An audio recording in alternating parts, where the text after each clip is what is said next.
maanta laba arrinba waa raba inaan idiin sheego dadyo waxaan rabaa inay caawisaan marka hore waxaan arkaa dumar maalin walba ragga Soomaaliyeed caaya oo yiraahda waa faasuqiin wax xasidiin wax yaala suuqin iyo wax noocaas aniga qisay yar oo igu dhacdan rabaa inaan idiin sheego xilli aan dhaweyn ugu yaraan 10 sano ka soo wareegatay ama ku dhawaad nin Soomaaliyaan caawiyay ima yaqaano magaciiga ma yaqaano taleefankayga xitaa ima uusan warsan ilaahay baa markhaati iiga amaanta kelmad beena kuma daray intaan sheegayo waxyaabo waxaa jira naftaada saameyn ku yeesha ee aadan ilaawin soo sidaas daraaddeed marka muuqaalka inuu dheeraada dhici karto qisadaydan iska dhageysta igana caawiya in muuqaalkan dad fara badan uu gaaro qofkaasna maybe inuu muuqaalkaygan arko hadduu nool yahay hadduu dhinta Allah u naxariisto hadduu nool yahay ninkaasi waxaan leeyahay waa mahadsanta waxa dhacan idin sheegaya marka aniga waxaan deganahay dadkiinan aan aqoonin London hooyo 3 caruur kaligeed korisanahay beriga marka caruurteedu way yaryaraayeen West London aan deganaa waa la iga soo raray North ka la keenay councilka i soo raray haba la i soo raray shaqadeedii waxay noqotay inaan Westiga u aado subax walba intaan North ka safro bas aan raaco aan tago Westiga maxaa dhacay marka shaqada markii breega duhurkii ayaan ku aadistaa Baker Street islaan degan oo cadaan ah oo waliba lacag haysataan personal care u ahaa waa iskala joogi jiro oo sheekeyn jira dawooyinkii waxaana wasiin jiray marka break time-ka duhurkan salaada duhuran ku aadistaa waa soo baxaa masaajidka meesha ku yaala ee weyn ee boqor Faad u dhisan ku tukada casirkana markaan shaqada soo dhameey meeshaan tagaa meeshaan ku tukadaa kadib aan bas soo raaca an hour half igu soo qaadataa waxaan markasta masaajidka isaga hornimaadaa mararka qaar actually wiil Soomaaliyeed wiilshar wiilka ku socday Soomaalida waa taqaanaan haday is arkaan way salaama ninka assalaamu calaykum ma iraahda waa ka gudba ama asaga iraahda ma wax gooniyo isdhaafsanay ma jirin so maalin maalmaha kamida marka aan baska isla raacay maalin kasta intaan kugu arkaayo baskaana waa raacda meel foga ka timaada ha North kan ka imaadayaan ku iri markaas intee Tottenham so anoo Central London joogo Tottenham inaan bas ku tago waliba xilliga peak time ka waa dareemi kartaa waa very harsh an hour and half igu qaadataa mararka qaar ama 2 hours hadii uu traffic jiro markaasuu wuxuu igu yiri tareenka kaaga fudud markaasaan ku yiri waa very expensive xaqiiqatan markaasi ma awoodin inaan shaqeeyo tareenna raaco ilmahaygana aan caawiyo iyo hooyaday xaqiiqda dadka faana iyo taala nolosha London wax sahlan ma ahayn so wuu yaabay waa kala tagnay magacayga ima weydiin taleefankayga ima weydiinin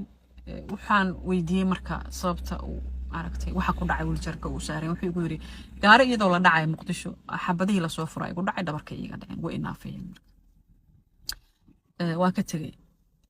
ayaan isma arag marka xilliyada isbeddelaya darteed summer time-na way ahayd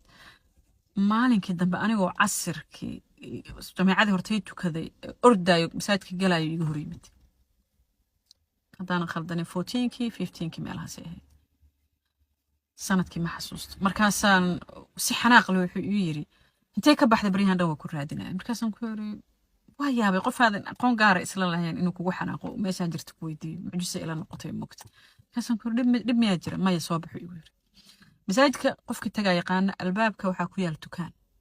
dukaankii uu galay bac weyn oo alaab ka buuxdo ii soo bixi wuxuu yiri Cimraan aaday hadda dhageystaya beydkii Ilaahay aan aaday markaan cimradayda soo gutay hadiyadana ku soo gada waan ku soo ducay in Ilaahay maaragta ku caawiyo mucjisa ila noqotay in qof beydkii Ilaahay kugu arko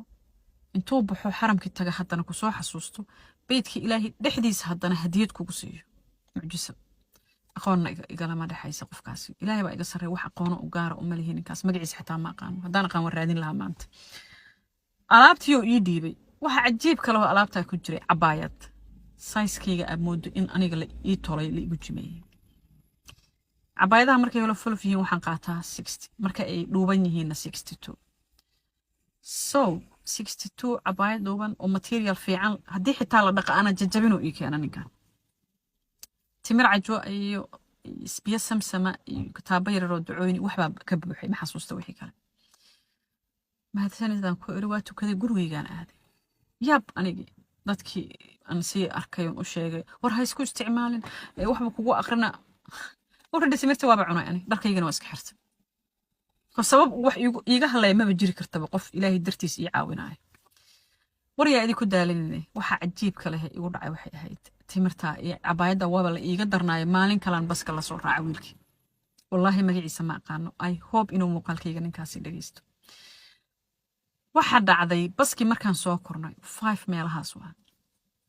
something casirka leeyadaa la tukadaa xilliyada samarka wuxuu igu yiri walaalay macaanay khayr allah ku siiyo waa dhiban tahay gaariga albaabkayga yaalo on disable ahaan u qaatay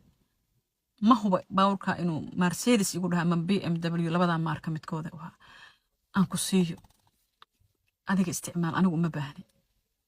aniga waa isku nax qof hada aqoonin micnaha shalay hadiyad intu ku siiyay maantana xataa magacayga inuu weydiin ninka u malayn maayo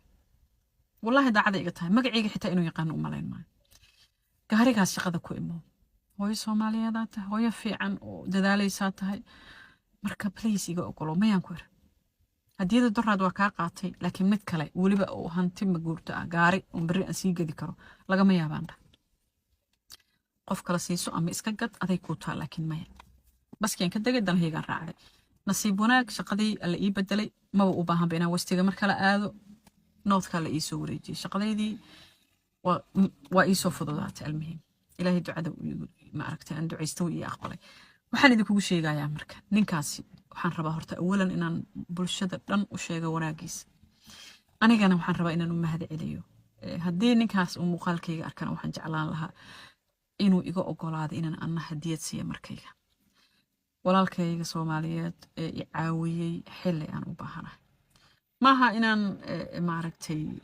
hanti financial igu caawiyay psychological igu caawiyay qofka adigoo u baahan naxariis yar xitaa ka hesho ku yiraahdo ku duceey ilaahay dhibka kula garab garo wax la heli kara ma wiilasheena marka kuwa noocaas ku jira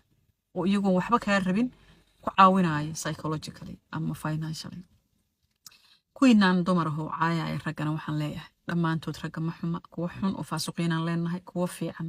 oo waxba iyagoo naga rabin Soomaalinimada nagu caawiyo inta qabiilkiisa iska daay magaciisa xitaa ma aqaan mar kale idinku celinaya waxaan rabaa muuqaalkaygan marka inaan share gareysaan si qofkaasi u gaaro muuqaalkayga maxaa yeelay intuu ii sameeyay wuu yaqaan asaga is yaqaan masaajidkiina waa tilmaamay I hope inuu muuqaalkaygan aada u mahadsantahay walaalkay jannada Allah ugu bishaaray adduun iyo aakhiraba inaad ilaahay kugu naxariistaan